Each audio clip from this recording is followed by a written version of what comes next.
Seharusnya kamu bersyukur, anak orang miskin sepertimu bisa masuk ke dalam keluarga kami. Putri seorang buruh pabrik menjadi menantu di keluarga pengacara, bagaimana aku bisa menjelaskannya pada teman-temanku? Malu sekali rasanya. Selama 3 tahun, Anissa Putri menahan semua penghinaan dari ibu mertuanya. Namun, apa yang terjadi setelah ia pergi dari rumah itu adalah sesuatu yang tidak pernah dibayangkan oleh siapapun. Jika ibu memang begitu membenci saya akan pergi. Ibu akan menyesalinya nanti. Tapi saat itu semua sudah terlambat. Siapakah sebenarnya identitas asli wanita ini? Dan takdir apa yang menanti ibu mertua yang telah mengusirnya? Sebelum menonton, jangan lupa subscribe dan like ya. Dukungan Anda sangat berarti bagi kami. Seharusnya kamu bersyukur, anak orang miskin sepertimu bisa masuk ke dalam keluarga kami. Suara tajam Retno Wulandari menggema di seluruh ruang tamu. Wanita berusia 58 tahun itu duduk di sofa dengan kaki disilangkan, menatap tajam menantunya. Sebagai mantan partner di sebuah firma hukum ternama, penampilannya dingin dan intelektual, tetapi di baliknya tersembunyi kesadaran kelas yang mendarah daging. Anissa Putri, yang sedang mencuci piring di dapur, menghentikan gerakannya. Hinaan itu sudah tak terhitung lagi jumlahnya hari ini. Wanita berusia 30 tahun itu menunduk, merapikan piring sambil menghela napas panjang. Ini adalah rutinitas yang telah ia jalani selama 3 tahun terakhir. Putri seorang buruh pabrik di keluarga pengacara. Aku malu sekali menceritakannya pada teman-temanku. Suara Retno semakin kasar. Tampaknya pagi ini, saat berkumpul dengan teman-teman arisannya, topik tentang menantunya kembali diungkit. Gara-gara kamu, martabat keluarga kita hancur. Tahu tidak apa kata teman-temanku? Retno mengangkat cangkir tehnya, memindai Anissa dari atas ke bawah. Tatapannya dingin, seolah sedang menilai barang murahan. Penampilanmu kampungan, tidak punya etika. Punya menantu sepertimu benar-benar memalukan. Anissa menguatkan genggamannya pada piring yang sedang ia susun. Terdengar suara porselen beradu pelan. Bu, saya akui saya memang banyak kekurangan, tapi... Bukan banyak kekurangan, tapi kita ini orang dari dunia yang berbeda. Potong Retno dengan suara meninggi. Kamu tahu tidak, Bima itu dibesarkan di keluarga terpandang? Ayahnya adalah partner di firma hukum besar, dan aku juga seorang praktisi hukum. Tapi dia malah menikah dengan putri buruh pabrik. Saat itu, pintu depan terbuka dan Bima Aditya masuk. Wajah pengacara berusia 31 tahun itu tampak lelah setelah seharian bekerja. Bu, memangnya Anissa salah apa lagi? Tanya Bima sambil melonggarkan dasinya dan duduk di sofa. Salah apa katamu? Kamu ini benar-benar naif, nak. Retno berdiri sambil menghela napas. Apa kamu lupa dari mana asal istrimu? Dia itu anak dari keluarga yang kerjanya merakit suku cadang di pabrik. Kamu tidak tahu betapa malunya keluarga kita menerima menantu seperti dia? Ibu benar, Anissa. Kamu juga harusnya mengerti, kata Bima. Tangan Anissa gemetar mendengar ucapan suaminya. Bahkan suaminya pun memihak ibunya. Rasa kecewa yang dingin merayap dari lubuk hatinya. Mas Bima, aku sudah berusaha melakukan yang terbaik. Berusaha yang terbaik? Jangan bercanda. Sela Retno dengan senyum sinis. Sekeras apapun usahamu, asal-usulmu tidak akan pernah berubah. Apa yang bisa diharapkan dari orang yang dibesarkan di lingkungan pabrik? Anissa menggigit bibirnya kuat-kuat. Ia tidak tahan mendengar orang tuanya dihina. Tapi ia menahannya. Kesabaran yang sudah menjadi kebiasaannya. Teman-temanku terus bertanya, menantumu itu dari keluarga mana? Aku sampai bingung harus menjawab apa setiap kali ditanya. Lanjut Retno, kembali menatap Anissa dengan tatapan menghakimi. Punya menantu sepertimu, rasanya aku bisa marah setiap kali memikirkannya. Anissa selesai menata piring dan perlahan berbalik. Bu, saya akui saya kurang, tapi orang tua saya hidup dengan jujur. Jujur? Retno tertawa mengejek. Orang yang setiap hari berlumuran bau oli dan serbuk besi di pabrik kamu sebut jujur? Kamu pikir kita ini selevel dengan mereka? Ibu. Bima mencoba menengahi, tetapi Retno tidak berhenti. Sudah cukup, nak. Aku sudah mencapai batasku. Aku tidak bisa lagi menerima dia sebagai menantuku. Apa menurutmu orang yang badannya bau pabrik pantas berada di keluarga praktisi hukum? Wajah Anissa tiba-tiba menunjukkan ekspresi yang anehnya tenang, seolah momen yang telah lama ia tunggu akhirnya tiba. Kalau begitu, tidak ada pilihan lain, suara Anissa terdengar datar. Apa katamu? Retno membelalakan matanya, menatap Anissa. Ia tampak terkejut dengan reaksi Anissa yang tidak biasa. Jika kehadiran saya di rumah ini begitu ibu benci, saya akan pergi. Suara Anissa tetap tenang. Justru ibu mertua dan suaminya yang terlihat lebih kaget. Tiba-tiba kamu bicara apa? Bima meletakkan kaleng birnya dan berdiri. Ini bukan hal yang tiba-tiba, kan? Saya sudah mendengar kalimat yang sama selama bertahun-tahun, kata Anissa sambil melepas celemeknya. Saya akan menuruti keinginan ibu. Putri buruh pabrik memang tidak pantas berada di rumah ini. Retno menatap Anissa dengan mulut ternganga, bingung dengan reaksi yang di luar dugaannya. Memangnya aku benar-benar menyuruhmu pergi? Ya, saya akan pergi. Jawaban Anissa tegas. Ia kemudian berjalan menuju kamarnya. Bima hanya menatap Anissa dengan bingung. Sikap istrinya yang sama sekali berbeda membuatnya kalut. Anissa, tunggu. Kamu serius? Saya serius, kata Anissa, berbalik di depan pintu kamar. Saya sudah bertahan selama 3 tahun, sekarang saya lelah. Saya akan melakukan apa yang ibu inginkan. Ia kemudian menutup pintu. Di ruang tamu, hanya tersisa Retno dan Bima. Nah, ada apa ini? Kenapa dia tiba-tiba begitu? Tanya Retno panik. Aku juga tidak tahu, Bu, jawab Bima, sama bingungnya. Istrinya yang biasanya penurut tiba-tiba berubah. Di dalam kamar, Anissa dengan tenang mengemasi barang-barangnya. Senyum tipis tersungging di wajahnya, seolah sebuah rencana yang telah lama ia siapkan akhirnya dimulai. Sekarang, permainan yang sesungguhnya dimulai, gumam Anissa pada dirinya sendiri. Suaranya terdengar penuh percaya diri, sesuatu yang belum pernah ada sebelumnya. Saat itu, ponsel Anissa berdering. Di layar tertera nama, Sekretaris Chairman, Nusantara Group. Anissa segera mengangkat telepon. Halo, dengan saya. Suara Anissa seketika berubah. Bukan lagi suara menantu yang hati-hati, melainkan suara seorang profesional yang tegas dan berwibawa. Persiapan selesai. Saya akan menerima laporan pada rapat direksi pertama besok pagi. Anissa terus berbicara sambil mengemasi barang-barangnya. Lalu, bagaimana dengan surat keputusan personalia? Di ruang tamu, Retno dan Bima masih membahas perubahan sikap Anissa yang mendadak. Keduanya sama sekali tidak tahu apa yang sedang terjadi di dalam kamar. Keesokan paginya, ruang tamu terasa sunyi dan canggung. Anissa keluar dengan membawa 2 koper. Ia berpakaian lebih rapi dari biasanya. Blus hitam, celana bahan abu-abu, dan rambut yang disanggul rapi. Penampilannya tampak sangat berbeda. Kamu benar-benar akan pergi? Tanya Bima, berhenti menyeruput kopinya. Wajahnya masih menunjukkan ketidakpercayaan. Ya, aku benar-benar pergi, jawab Anissa dengan nada yang sama datarnya, bahkan terdengar lega. Retno duduk di sofa dengan tangan terlipat, menatap Anissa. Tidak ada sedikit pun penyesalan di wajahnya. Bagus, pergi sana. Lagi pula rumah ini bukan tempat untuk orang sepertimu, Anissa, tapi... Kamu punya tempat tujuan? Tanya Bima cemas, meskipun kecemasannya terdengar lebih seperti formalitas. Jangan khawatir, aku bisa mengurus diriku sendiri, kata Anissa sambil memegang gagang kopernya. Mengurus diri sendiri? Putri buruh pabrik sepertimu memangnya bisa apa di luar sana? Ejek Retno. Itu juga akan saya urus sendiri. Anissa berjalan menuju pintu depan. Saat itu, Bima tiba-tiba berdiri. Anissa, tunggu sebentar. Ada apa lagi? Tanya Anissa, berbalik. Bima mengambil setumpuk dokumen dari ruang kerjanya. Itu adalah surat cerai.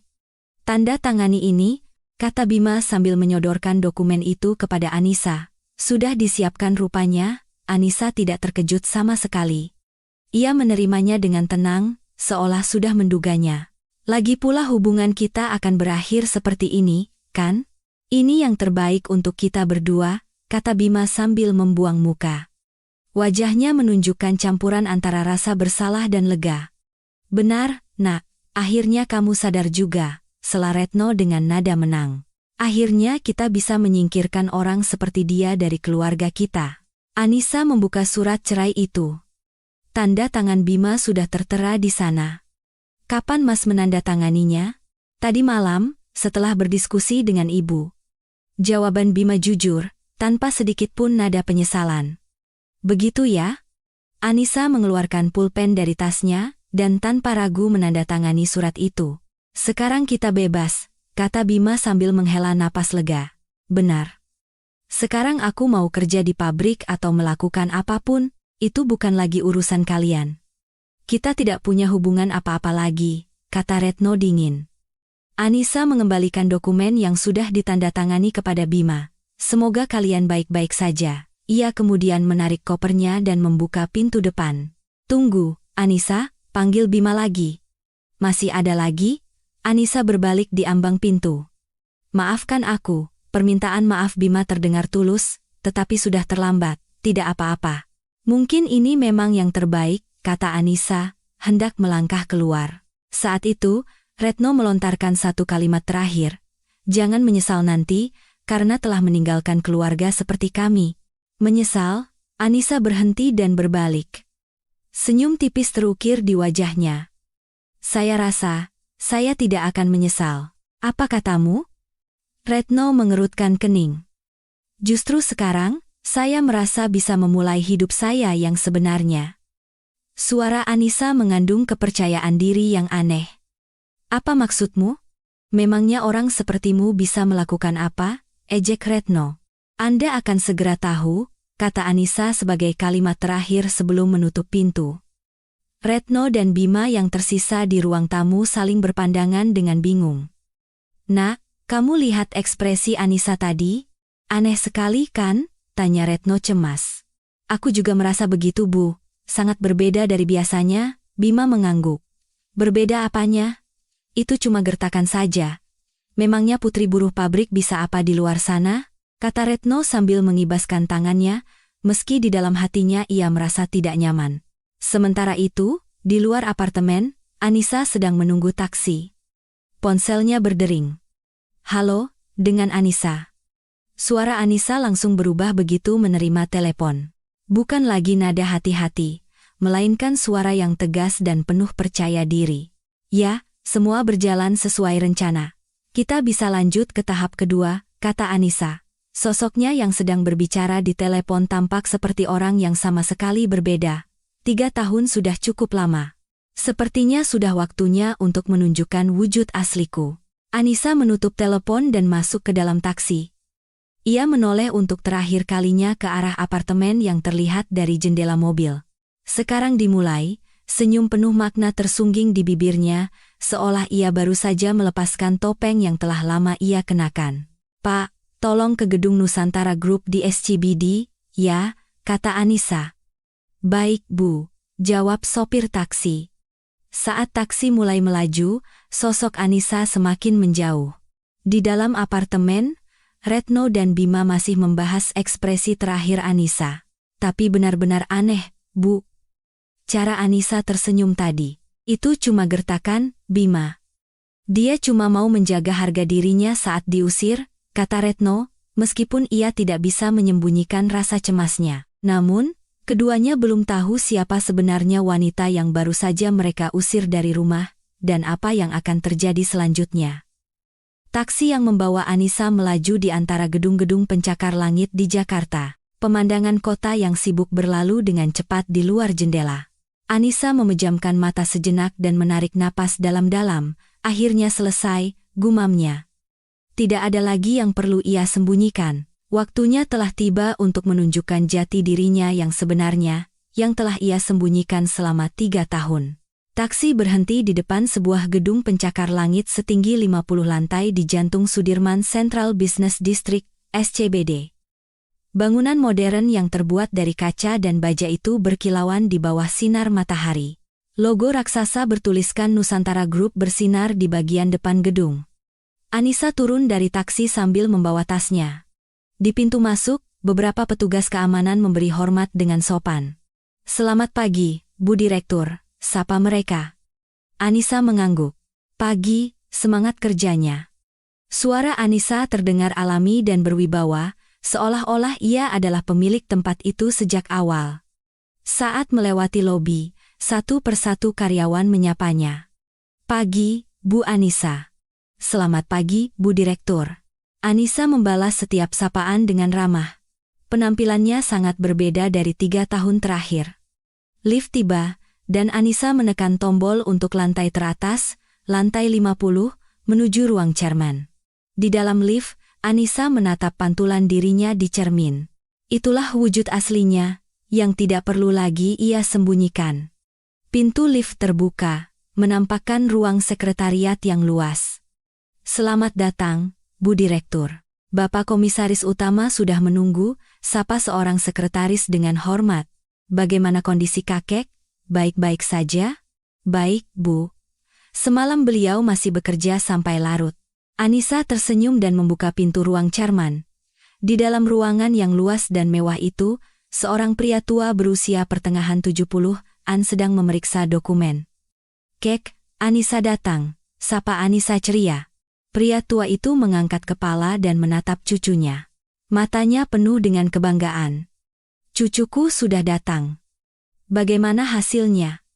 tanya pria tua itu sambil meletakkan dokumennya. "Misi pengalaman lapangan selesai, Kek," jawab Anissa sambil duduk. "Tugas untuk hidup sebagai orang biasa selama 3 tahun. Pasti berat ya?" Suara kakeknya terdengar penuh penyesalan. "Tidak apa-apa, Kek.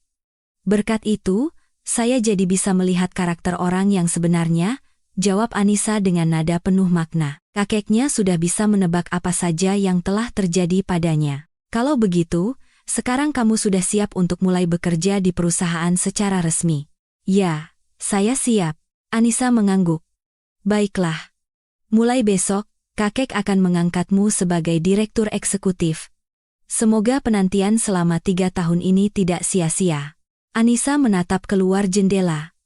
Pemandangan kota Jakarta terhampar di hadapannya. "Kek, ada satu permintaan." "Apa itu?" "Beberapa hari lagi, akan ada sebuah firma hukum yang datang untuk mengajukan kontrak kerja sama dengan perusahaan kita. Saya ingin memimpin pertemuan itu secara langsung." Kakeknya tersenyum penuh arti. "Firma hukum yang kamu kenal?" "Ya, sangat saya kenal," jawab Anissa dengan nada dingin penuh antisipasi. "Baiklah, lakukan sesukamu." "Terima kasih, Kek." Anissa berdiri dan memberi hormat. Permainan sesungguhnya telah dimulai. Saat keluar ke ruang sekretariat, sekretarisnya menghampiri. "Ibu Direktur, ada permintaan pertemuan dari firma hukum tempat Bapak Bima Aditya bekerja." Senyum tersungging di bibir Anissa. "Lebih cepat dari yang kuduga." "Kapan pertemuannya?" "Jumat depan, pukul 10 pagi."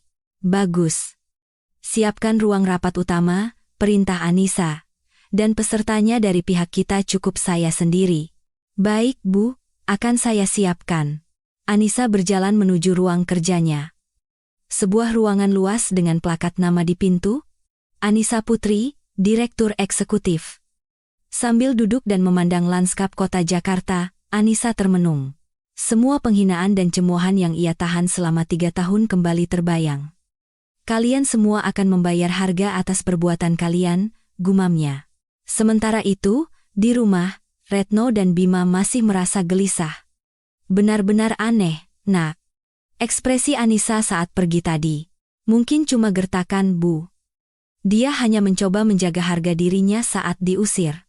Namun, kegelisahan Retno tidak mudah hilang. Ia merasa ada sesuatu yang janggal. Hari-hari berlalu tanpa ada kabar sedikit pun dari Anissa, seolah ia lenyap di telan bumi. Bahkan para tetangga pun tidak tahu kemana Anissa pergi. Seminggu setelah Anissa pergi, gosip mulai beredar di antara para tetangga. Cerita tentang menantu Bima yang diusir. Di depan kantor pengelola apartemen, ibu-ibu berbisik. "Kasihan ya," katanya mertuanya tidak suka karena dia cuma anak buruh pabrik. Padahal sudah 3 tahun mereka menikah. Gosip itu sampai ke telinga Retno. Di supermarket, di apotek, dimanapun ia pergi, ia merasa tatapan orang-orang menusuknya. "Bu, Rasanya orang-orang terus melihat kita, kata Bima, merasa tidak nyaman. Biarkan saja mereka melihat. Memangnya kita melakukan kesalahan? Balas Retno dengan tegas, meskipun dalam hati ia juga terganggu. Tapi aneh ya. Anissa sama sekali tidak ada kabar, kata Bima penasaran. Tidak perlu ada kabar. Kita sudah bukan siapa-siapa lagi, kata Retno ketus, meski diam-diam ia juga penasaran. Senyum dan kepercayaan diri Anissa yang terakhir kali ia lihat terus menghantuinya. Sementara itu, Maya, teman Anissa, sedang mengobrol di sebuah kafe. Kasihan sekali Anissa. Setelah semua perlakuan buruk dari mertuanya, kata Maya sambil menghela napas. Tapi ada yang aneh. Katanya waktu Anissa keluar dari rumah, dia tidak terlihat sedih sama sekali, kata seseorang.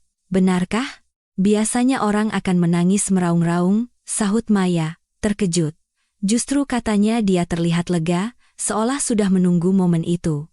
Katanya dia tersenyum saat naik taksi, orang-orang merasa aneh dengan reaksi Anissa. Biasanya seorang menantu akan memohon dan menangis, tetapi Anissa begitu tenang. Lalu Anissa pergi kemana ya? Keluarganya kan tidak di sini, tanya Maya cemas. Tidak ada yang tahu. Nomor teleponnya juga sepertinya sudah ganti. Anissa benar-benar menghilang tanpa jejak. Beberapa hari kemudian, Bima mulai merasakan tekanan di kantor hukumnya. Bima, masalah keluargamu sudah selesai? Tanya seorang seniornya. Sudah, Pak. Sudah beres, jawab Bima samar. Istrimu tiba-tiba pergi, aneh sekali ya. Rekan-rekannya yang lain mulai menunjukkan ketertarikan. Hanya masalah pribadi saja, Bima tidak mau bicara lebih lanjut. Namun, tatapan orang-orang terasa menusuk. Saat pulang, Bima berkata pada Retno, Bu, orang-orang di kantor banyak sekali yang bertanya. Aku jadi tidak nyaman. Biarkan saja. Kita sudah melakukan hal yang benar. Retno masih bersikeras. Tapi aneh sekali, Bu. Anissa tidak pernah menghubungi kita sama sekali. Saat itu, bel pintu berbunyi. Bima memeriksa interkom. Ternyata Maya, teman Anissa. Silakan masuk, kata Retno.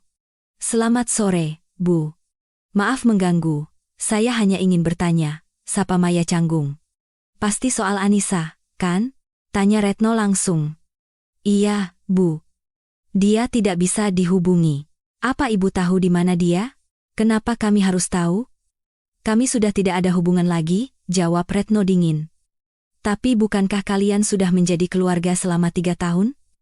Apa Ibu tidak khawatir? Tidak. Putri buruh pabrik mau pergi kemanapun, kami tidak peduli. Maya menghela napas dan berdiri. Baiklah Bu, kalau begitu saya permisi.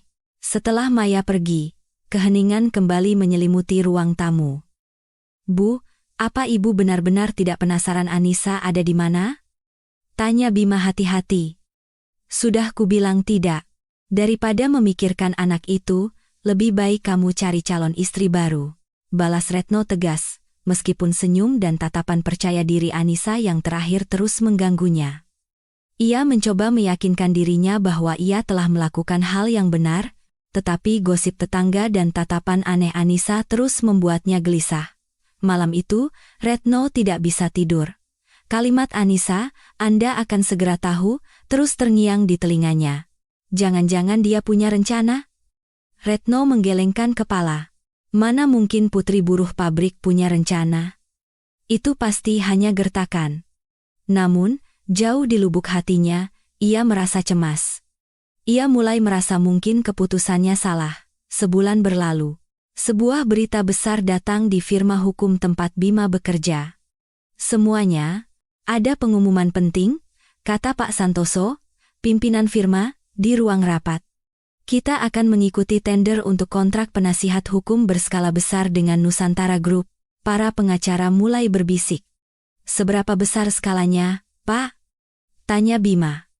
Total nilai kontraknya mencapai 1 triliun rupiah. Ini akan menjadi kontrak terbesar dalam sejarah firma kita, jelas Pak Santoso. Semua orang tampak bersemangat. Jika kita berhasil, firma kita akan menjadi yang terdepan di bidang hukum korporat. Tentu akan ada insentif dan promosi besar bagi tim yang terlibat. Mata Bima berbinar. Ia tidak boleh melewatkan kesempatan ini. Tapi, persaingannya sangat ketat. Firma hukum besar lain juga mengincarnya. Lanjut Pak Santoso. Siapa penanggung jawab proyek ini dari pihak Nusantara Group, Pak? Tanya Bima, Direktur Eksekutif Nusantara Group. Kabarnya, dia adalah seorang eksekutif muda yang baru saja diangkat. Seluruh firma menjadi sibuk. Bima pulang dan menceritakan kabar gembira ini kepada Retno. Bu, ada kesempatan besar. Kontrak senilai 1 triliun. Kalau berhasil, karierku akan melesat. Benarkah? Kalau begitu kita bisa hidup lebih nyaman, Retno ikut bersemangat. Benar Bu. Kita bahkan bisa pindah ke apartemen yang lebih besar. Tapi persaingannya pasti ketat, kata Retno cemas. Tentu saja, tapi saya punya banyak pengalaman di bidang ini. Saya pasti bisa memenangkannya, kata Bima penuh percaya diri.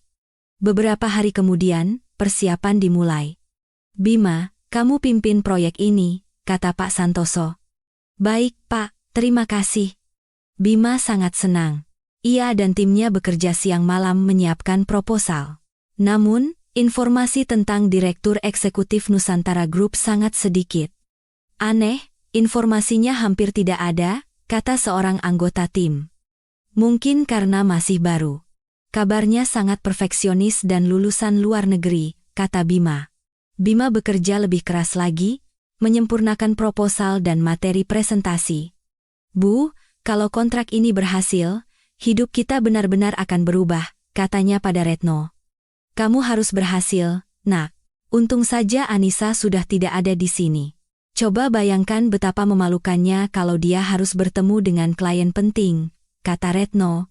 Benar Bu, sekarang aku bisa fokus bekerja. Bima setuju, meskipun sesekali ia masih memikirkan Anissa. Akhirnya, jadwal pertemuan presentasi final ditetapkan. Jumat depan, di kantor pusat Nusantara Group. Bu, minggu depan adalah hari penentuannya, kata Bima, pasti berhasil, Nak. Ibu doakan. Bima sangat percaya diri. Ia tidak tahu siapa yang akan ia temui di sana. Hari Jumat yang menentukan pun tiba. Bima mengenakan setelan terbaiknya. Bu, aku berangkat. Semoga berhasil, Nak. Ini adalah hari yang akan mengubah hidup kita. Di kantor, suasana tegang. Bima, sudah siap? Tanya Pak Santoso. Sangat siap, Pak. Tim berangkat menuju kantor pusat Nusantara Group di SCBD. Gedung kaca setinggi 50 lantai itu tampak megah. Mereka dipandu menuju ruang rapat di lantai 35. Pintu terbuka, memperlihatkan ruang rapat yang modern dan luas. Namun, belum ada seorang pun di sana. Kliennya akan segera tiba. Silakan tunggu sebentar, kata staf. Tim duduk dan menunggu dengan tegang. Tak lama kemudian, pintu ruang rapat kembali terbuka. Seorang wanita dengan setelan hitam yang elegan dan rambut disanggul rapi masuk. Selamat pagi. Saya Anissa Putri, Direktur Eksekutif Nusantara Group, kata wanita itu dengan tenang. Wajah Bima seketika membeku. Suara itu, wajah itu, sangat ia kenal. Ah, Anissa? Gumam Bima, tidak percaya. Pak Santoso dan anggota tim lainnya menatap Bima dengan heran. Pak Bima kenal? Anissa menatap lurus ke arah Bima dengan senyum tipis. Selamat pagi, Pak Bima. Lama tidak bertemu. Suara Anissa sangat berbeda dari sebulan yang lalu, penuh wibawa dan percaya diri. Kenapa kamu di sini? Bima tergagap. Tentu saja untuk urusan pekerjaan. Perusahaan kami sedang mencari penasihat hukum, jawab Anissa tenang. Perusahaan? Perusahaan apa? Nusantara Group. Saya menjabat sebagai direktur eksekutif di sini, kata Anissa sambil menyodorkan kartu namanya. Bima menerima kartu nama itu dengan tangan gemetar. Tertera, Anissa Putri, Direktur Eksekutif Nusantara Group. Ini tidak mungkin, suara Bima bergetar. Pak Santoso dan yang lainnya masih bingung. Pak Bima, apa Anda kenal secara pribadi? Ya. Beliau adalah mantan suami saya, jawab Anissa datar. Ruang rapat hening seketika. Semua orang terkejut. Mantan suami? Ulang Pak Santoso. Benar. Sampai sebulan yang lalu, kami masih suami istri. Anissa tetap tenang. Jadi soal buruh pabrik itu. Bima tidak bisa menyelesaikan kalimatnya. Putri buruh pabrik? Benar. Ibu saya memang pernah bekerja di pabrik. Tapi itu adalah bagian dari pembelajaran bagi saya, untuk merasakan hidup dari bawah, sesuai ajaran kakek saya. Bima menatap Anissa dengan mulut ternganga. Kakekmu siapa? Prakoso Wijoyo, pendiri Nusantara Group. Beliau kakek saya. Penjelasan Anissa membuat semua orang di ruangan itu syok. Jadi selama ini kamu adalah pewaris perusahaan raksasa? Benar. Anissa mengangguk. Kenapa? Kenapa kamu menyembunyikannya? Tanya Bima. Saya tidak menyembunyikannya. Hanya saja waktunya belum tiba. Itu adalah perintah kakek saya, agar saya hidup sebagai orang biasa selama 3 tahun. 3 tahun itu sudah berakhir, dan sekarang saya resmi mengambil alih perusahaan. Wajah Bima menjadi pucat pasi. Ia mulai menyadari kesalahan fatal yang telah ia perbuat. Anissa, sekarang bukan waktunya untuk urusan pribadi. Kita harus melanjutkan pertemuan bisnis, potong Anissa, lalu duduk. Silakan mulai presentasi dari firma hukum Anda. Bima, yang masih syok, tidak bisa fokus. Tangannya gemetar, dan semua materi yang telah ia siapkan dengan sempurna lenyap dari kepalanya. Setelah presentasi yang kacau itu selesai, Anissa berkata dengan nada formal, "Terima kasih. Kami akan mempelajari proposal Anda dan akan menghubungi kembali." Saat tim hendak pergi, Anissa berkata, "Tunggu. Pak Bima, tolong tetap di sini sebentar." Setelah semua orang keluar, hanya tersisa mereka berdua. "Kamu benar-benar direktur eksekutif Nusantara Group?" Tanya Bima, masih tak percaya. "Ya. Kenapa kamu menipuku selama ini?" "Aku tidak menipu. Ibuku benar-benar bekerja di pabrik sebagai bagian dari program pelatihan kepemimpinan yang dirancang kakekku untukku." Bima memegangi kepalanya. "Jadi, kami telah menghina dan mengusir seorang pewaris Nusantara Group?" "Benar," jawab Anissa dingin. "Anissa, maafkan aku. Aku benar-benar minta maaf." Bima menunduk. "Minta maaf? Setelah 3 tahun kau dan ibumu menginjak-injak harga diriku?" Suara Anissa berubah dingin. Waktu itu aku benar-benar tidak tahu." "Tidak tahu? Kau bilang kau mencintaiku, tapi kau malu dengan asal-usulku." Anissa menatap Bima tajam. Bima tidak bisa berkata-kata. "Kau tidak pernah menyangka, kan, tangan yang kau gunakan untuk mengusirku sekarang adalah tangan yang harus kau mohon untuk mendapatkan kontrak? Anissa, bisakah kita memulai kembali?" "Mohon Bima." "Memulai kembali?" Anissa tertawa sinis. "Kau menikahiku bukan karena cinta, tapi karena aku pasangan yang nyaman. Sekarang kau ingin kembali karena tahu aku adalah pewaris perusahaan ini, kan?"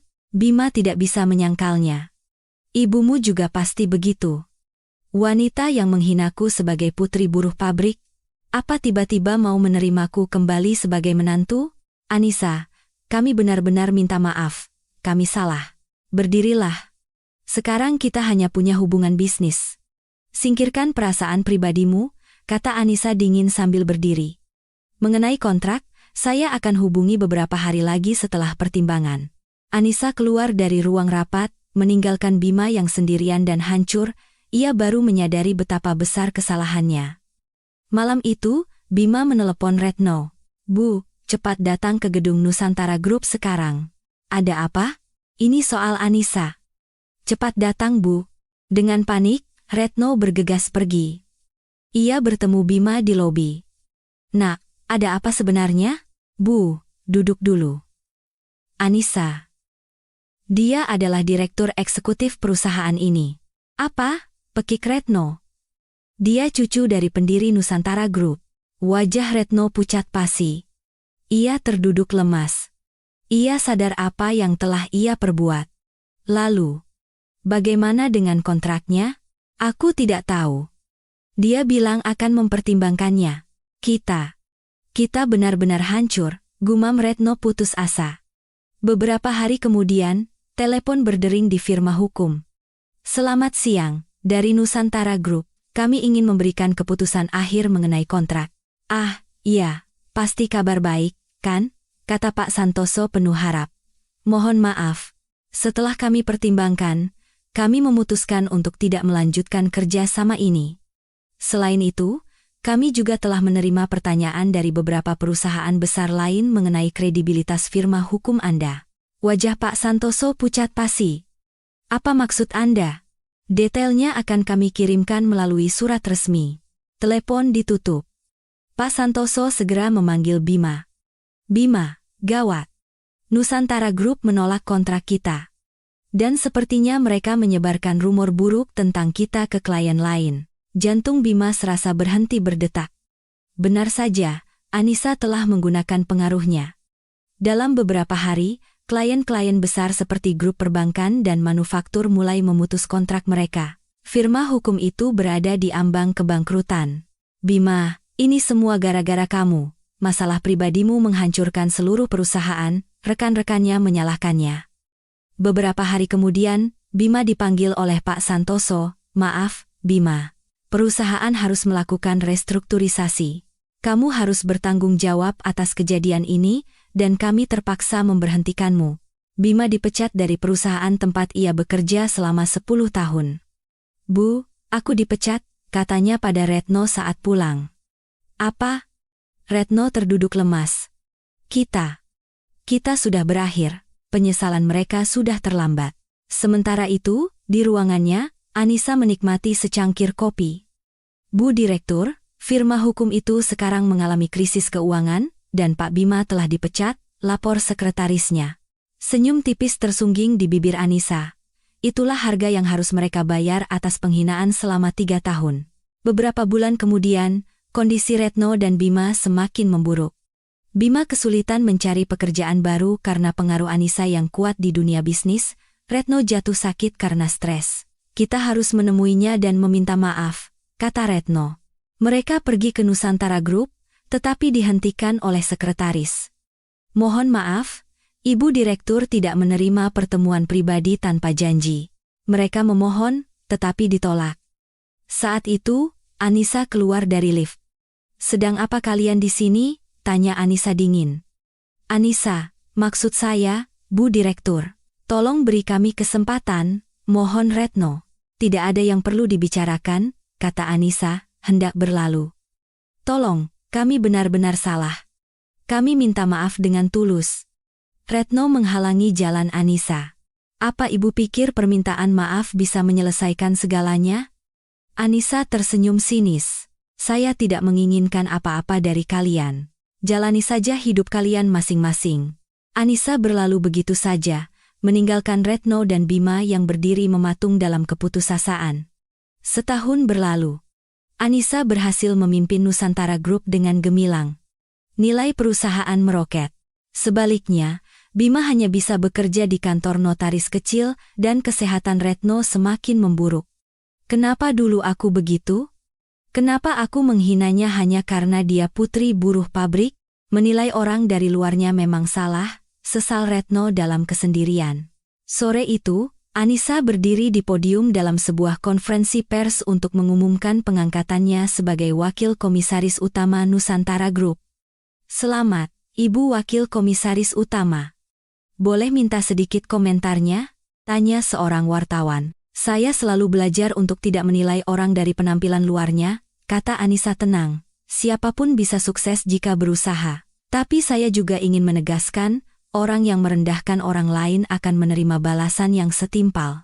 Mengajarkan arti kemiskinan yang sesungguhnya pada mereka yang meremehkan kemiskinan, bagi saya juga merupakan sebuah pendidikan. Retno dan Bima menyaksikan siaran itu di TV dengan ngeri. Dia menjadi wakil komisaris utama, gumam Bima. Kita benar-benar sudah tamat, kata Retno putus asa. Setelah konferensi pers, Anissa menemui kakeknya. Terima kasih, Kek. Ujian selama 3 tahun itu membuatku jauh lebih kuat. Sekarang kamu benar-benar siap memimpin grup kita. Ya, Kek. Aku akan menjadi pemimpin yang tidak bisa diremehkan oleh siapapun. Menantu yang dulu direndahkan akhirnya menjadi pemenang sejati. Ia berhasil mengatasi semua penghinaan dan menemukan tempatnya yang sesungguhnya. Pembalasan Anissa telah tuntas, dan hidup barunya telah dimulai. Ia telah membuktikan bahwa nilai sejati seseorang bukan berasal dari asal-usul, melainkan dari karakter dan kerja keras. Kisah ini menjadi pengingat bahwa merendahkan orang lain pada akhirnya akan berbalik pada diri sendiri. Jika Anda menyukai cerita hari ini, jangan lupa subscribe, like, dan nyalakan notifikasinya. Komentar Anda sangat berarti bagi kami. Terima kasih telah menonton.